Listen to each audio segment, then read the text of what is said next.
America president Donald Trump గత ఏడాది ఎన్నికల ప్రచారంలో తాను అధికారంలోకి వచ్చిన వెంటనే నిత్యావసర సరుకుల ధరలు తగ్గిస్తానని హామీ ఇచ్చారు. దేశంలో నిత్యావసర సరుకుల ధరలు పెరగడానికి మాజీ ప్రెసిడెంట్ జో బైడెన్ అసమర్థతే కారణమని ఆరోపించి అధికారంలోకి వచ్చారు. తీరా అధికారంలోకి వచ్చిన తర్వాత ఆయన కూడా మిగిలిన రాజకీయ నాయకుల మాదిరిగానే ప్రజలను అస్సలు పట్టించుకోలేదు. దేశంలో నిత్యావసర సరుకుల ధరలు పెరిగిపోయాయి. సామాన్యుడి బతుకు దుర్భరమైంది. ఆ కసితో మంగళవారం నాడు ముగిసిన న్యూయార్క్ మేయర్ ఎన్నికతో పాటు పలు రాష్ట్రాల గవర్నర్ ఎన్నికల్లో ట్రంప్ కు గట్టిగా బుద్ధి చెప్పారు. ట్రంప్ పై కసిని తీర్చుకున్నారు. ఈ ఏడాది కాలంలో అమెరికాలో పెరిగిన నిత్యావసరాల ధరల గురించి ఒక లుక్కేద్దాం.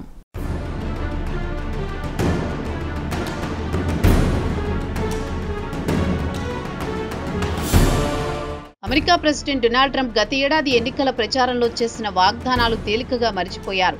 తాను అధికారంలోకి వచ్చిన వెంటనే నిత్యావసర సరుకుల ధరలు తగ్గిస్తానని హామీ ఇచ్చారు. డెమోక్రాటిక్ పార్టీకి చెందిన జో బైడెన్ అసమర్థత వల్లే దేశంలో ధరలు పెరిగాయని బైడెన్ను ఇష్టం వచ్చినట్టు తిట్టారు. తీరా తాను అధికారంలోకి వచ్చిన తర్వాత ధరలు తగ్గాయా అంటే అది లేదు. గతంతో పోల్చుకుంటే ధరలు విపరీతంగా పెరిగాయి. ఆ కసిని న్యూయార్క్ మేయర్ ఎన్నికతో పాటు వర్జీనియా, న్యూజెర్సీ ఎన్నికల్లో ఓటర్లు తమ తీర్పును ఇచ్చారు. ట్రంప్కు చెందిన రిపబ్లికన్ పార్టీ ఘోర ఓటమిని చవిచూసింది. ఇక డెమోక్రాటిక్ పార్టీ ఫినిష్ అని అనుకున్న సమయంలో వారికి తాజా ఎన్నికల విజయాలు టానిక్లా పనిచేయనున్నాయి. ట్రంప్ పార్టీ రిపబ్లికన్లకు ఇది కోలుకోలేని దెబ్బ. వచ్చే ఏడాది జరిగే మిడ్ టర్మ్ ఎలక్షన్స్ లో మరోమారు ట్రంప్ కు దెబ్బ తగిలినా తగలొచ్చు. ఇప్పటి వరకు అధికార మదంతో విర్రవీగిన ట్రంప్ కాస్త ప్రజలను పట్టించుకుంటే ఆయన భవిష్యత్తు ఉంటుంది. లేదంటే రాబోయే రోజుల్లో మరిన్ని ఇబ్బందులు ఎదుర్కోవాల్సి వస్తుంది. ఆయన పార్టీకి చెందిన వారే ఆయన పట్ల తీవ్ర అసంతృప్తితో ఉన్నారు. ఆయన వంటెద్దు పోకడను రిపబ్లికన్ పార్టీకి చెందిన పలువురు సీనియర్ సభ్యులు జీర్ణించుకోలేకపోతున్నారు.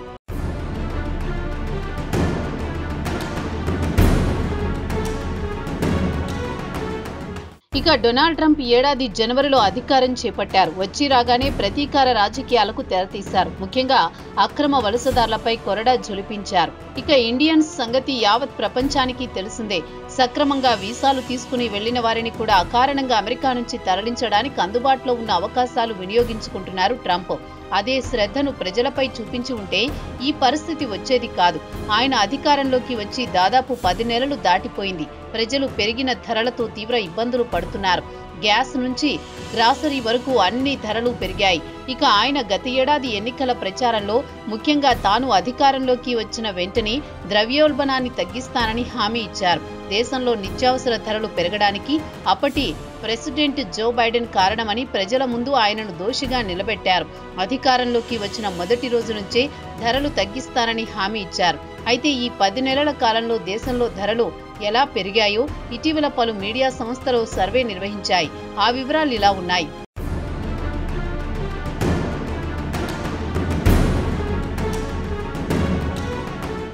గత ఏడాది ఆగస్టులో ట్రంప్ మీడియా సమావేశంలో మాట్లాడుతూ తాను అధికారంలోకి వచ్చిన వెంటనే ధరలు తగ్గిస్తానంటూ ప్యాకేజీ ఫుడ్స్, పాలు, మాంసం, గుడ్లు టేబుల్ ముందు ఉంచుకుని ప్రజలకు హామీ ఇచ్చారు. ఇక ఈ ఏడాది సెప్టెంబర్తో ముగిసిన 12 నెలల కాలానికి చూస్తే ఇంటికి కావలసిన నిత్యావసర ధరలు 2.7% పెరిగాయి. అయితే ఈ 12 నెలల కాలంలో 4 నెలల పాటు జో బైడెన్ అధికారంలో ఉన్నారు.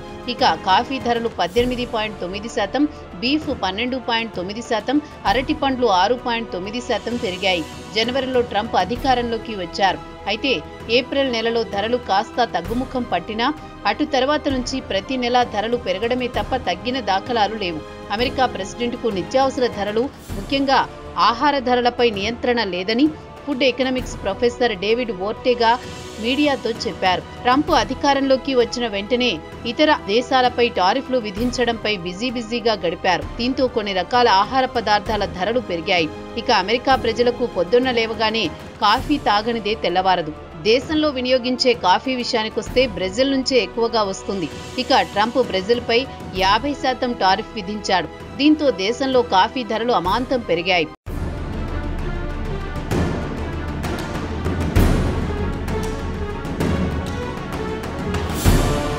ట్రంప్ అత్యుత్సాహం ప్రదర్శిస్తూ దేశంలోకి అక్రమంగా వలస వచ్చిన వారిపై కొరడా జులిపించడం మొదలుపెట్టారు. దీని ప్రభావం కూడా ధరలు పెరగడానికి ప్రధాన కారణమని ఆర్థికవేత్త ఒర్టెగా వివరించారు.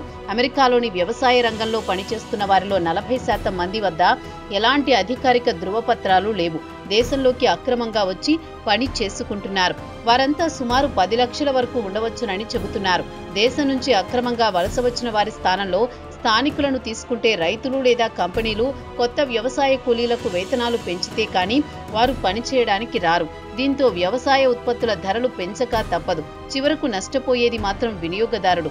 KPMG chief economist Diane Swank కూడా ఇదే విషయాన్ని ప్రస్తావించారు. ట్రంప్ తీసుకున్న టారిఫ్తో పాటు ఇమిగ్రేషన్ పాలసీ వల్ల దేశంలో నిత్యావసర ధరలు పెరగడానికి కారణమని ఆమె తెలిపారు. ట్రంప్ తీసుకున్న ఇలాంటి నిర్ణయాల ప్రభావం ప్రస్తుతం దేశంలో ద్రవ్యోల్బణం పెరగడానికి కారణమని డయాన్ స్వాంక్ వివరించారు.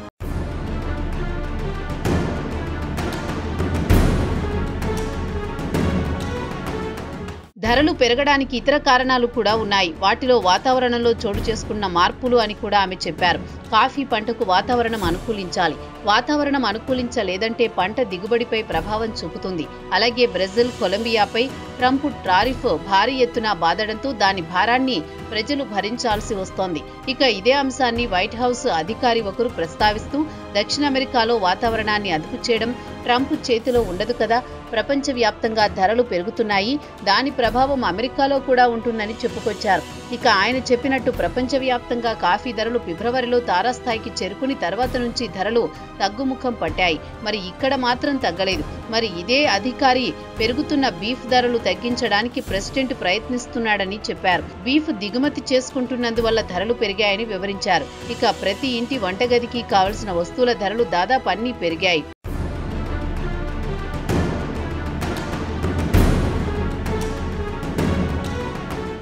ఈ ఏడాది జనవరి వరకు బైడెన్ ప్రెసిడెంట్ గా ఉన్నారు. అప్పుడు డజన్ను పెద్ద గుడ్ల ధరలు $4.93. అటు తర్వాత మార్చిలో బర్డ్ ఫ్లూ కారణంగా డజను గుడ్ల ధర $6.23 పలికింది. అటు తర్వాత ప్రస్తుతం $3.49కు దిగి వచ్చింది. అయితే గత 12 నెలల నుంచి వెన్న, వనస్పతి 2%, ఐస్ క్రీమ్ 0.7%, ఫ్రోజన్ వెజిటబుల్ 0.7% తగ్గాయి. ఇక ఎలక్ట్రిసిటీ బిల్లు విషయానికొస్తే బిల్లు తగ్గిస్తానని ఎన్నికల ప్రచారంలో చెప్పాడు ట్రంప్. 12 నెలల నుంచి 18 నెలల్లో సగానికి సగం తగ్గిస్తానని ఆగస్టు 2024లో ఒక ర్యాలీలో హామీ ఇచ్చారు. ఆయన ప్రెసిడెంట్ అయ్యాక ధరలు పెరిగాయే తప్ప తగ్గిన దాఖలాలు లేవు. ఈ ఏడాది జనవరిలో కిలో వాట్ గంటకు 15.94 సెంట్లుంటే అదే ఆగస్టు నాటికి 17.62 సెంట్లకు చేరిందని యుఎస్ ఎనర్జీ ఇన్ఫర్మేషన్ అడ్మినిస్ట్రేషన్ తెలిపింది. సాంకేతికంగా ధరలు తగ్గించడం అయ్యే పని కాదని ఎనర్జీ రంగానికి చెందిన నిపుణులు చెబుతున్నారు. దీనికి కారణం విద్యుత్ ఉత్పత్తితో పాటు వాటిని వైర్ల ద్వారా ట్రాన్స్ఫార్మర్లకు సరఫరా చేయాలి. ఇవన్నీ ఖర్చుతో కూడుకున్నవని చెబుతున్నారు. దీంతో పాటు డిమాండ్ సప్లై కూడా తోడై ఉంటుందని చెబుతున్నారు. అలాగే రెన్యూవబుల్ ఎనర్జీ ఇచ్చే సబ్సిడీలో కోత విధించడంతో పాటు కొత్త పవర్ జనరేటర్ స్టీల్ ధరలు పెరిగాయి. టారిఫ్ పెంచడం వల్ల దిగుమతి చేసుకుంటున్న స్టీల్ ధర పెరిగిందని, దీంతో విద్యుత్ ఛార్జీలు పెరిగాయని చెబుతున్నారు ఎనర్జీ రంగానికి చెందిన నిపుణులు.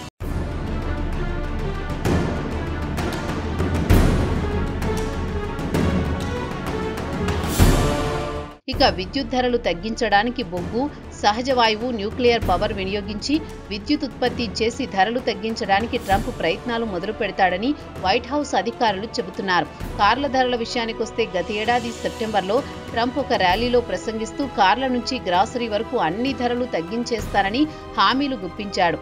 ఈ ఏడాది సెప్టెంబర్లో అమెరికాలో కొత్త కారు ధర సరాసరి $50,000 పెరిగింది. అదే జనవరిలో 48,283 వరకు ఉందని కెల్లీ బ్లూ బుక్ అనే వెహికల్ వాల్యుయేషన్ రీసెర్చ్ కంపెనీలా వివరించింది. సాధారణంగా కార్ల ధరలు ప్రతి ఏడాది 2 నుంచి 3% పెరిగిపోయాయి. ఇక ట్రంప్ టారిఫ్లు పెంచడంతో ధరలు విపరీతంగా పెరిగాయి. దీంతో కార్ల ధరలు 4% పెరిగాయి. దీంట్లోనే టారిఫ్ వాటా 1% వరకు ఉంటుంది. ఇక పెట్రోల్ లేదా గ్యాసోలైన్ గ్యాలన్ $2 ఉంటే ప్రస్తుతం $3.125కు చేరింది. ప్రస్తుతం $3.079కు దిగి వచ్చింది. ధరలు తగ్గించి సామాన్యుడికి గ్యాసోలైన్ అందుబాటులో ఉంచాలని అమెరికన్ కోరుతున్నాడు. ప్రస్తుతం సాధారణ అమెరికన్ మాత్రం ట్రంప్పై ఆగ్రహంతో ఉన్నాడు. ఆ కసిని మంగళవారం నాడు ఓట్ల రూపంలో ట్రంప్కు రుచి చూపించాడు. ఇది ఖచ్చితంగా ట్రంప్కు వేకప్ కాల్ అని చెప్పుకోవచ్చంటున్నారు ఎకనమిస్టులు.